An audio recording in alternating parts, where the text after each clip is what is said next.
एक बार एक भिखारी एक सेठ की दुकान पर भीख मांगने पहुंचा। सेठ ने उस भिखारी को 2 रुपए का सिक्का निकालकर दे दिया। भिखारी बहुत प्यासा था, उसे बहुत प्यास लगी थी। वो बोला, बाबूजी, एक गिलास पानी भी पिलवा दो, गला सूखा जा रहा है, बहुत देर से प्यासा हूँ।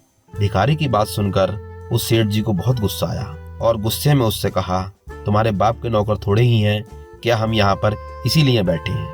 पहले पैसे, अब पानी, थोड़ी देर में रोटी मांगोगे और फिर पता ना क्या क्या कहोगे। चलो भागो यहाँ से। सेठ जी की बात सुनकर भिखारी ने कहा, बाबूजी, गुस्सा मत कीजिए, मैं आगे कहीं पानी और पी लूंगा, पर जहाँ तक मुझे याद है कल शायद इसी दुकान के बाहर आपने मीठे पानी की छबील लगा रखी थी और आप स्वयं ही लोगों को रोक रोक कर जबरदस्ती अपने हाथों से गिलास पकड़ा रहे थे। कल आपके हाथों से 2 गिलास शरबत पीने का मुझे भी सौभाग्य प्राप्त हुआ था। मैंने ये सोचा कि आप शायद बहुत बड़े धर्मात्मा आदमी हैं, पर आज मेरा भरम टूट गया।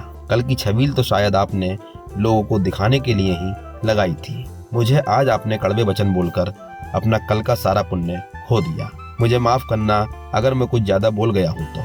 भिखारी की बातें उस सेठ के दिल पर लगी। उसकी नजरों के सामने बीते दिन का प्रत्येक दृश्य घूमने लगा।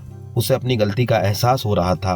वे स्वयं अपनी गद्दी से उठा और अपने हाथों से गिलास में पानी भरकर उस बाबा को देते हुए क्षमा मांगी और प्रार्थना करने लगा। भिखारी ने कहा, बाबूजी, मुझे आपसे कोई शिकायत नहीं, परंतु अगर मानवता को अपने मन की गहराइयों में नहीं बसा सकते तो 1-2 दिन किए हुए पुण्य व्यर्थ हैं। मानवता का मतलब तो हमेशा शालीनता से मानव और जीव की सेवा करना है। आपको अपनी गलती का एहसास हुआ, ये आपके और आपकी संतानों के लिए बहुत अच्छी बात है। आप और आपका परिवार हमेशा स्वस्थ और दीर्घायु बना रहे, ऐसी मैं भगवान से कामना करता हूँ। ये कहते हुए भिखारी आगे बढ़ गया। उस भिखारी की बात का उस सेठ पर बहुत असर हुआ।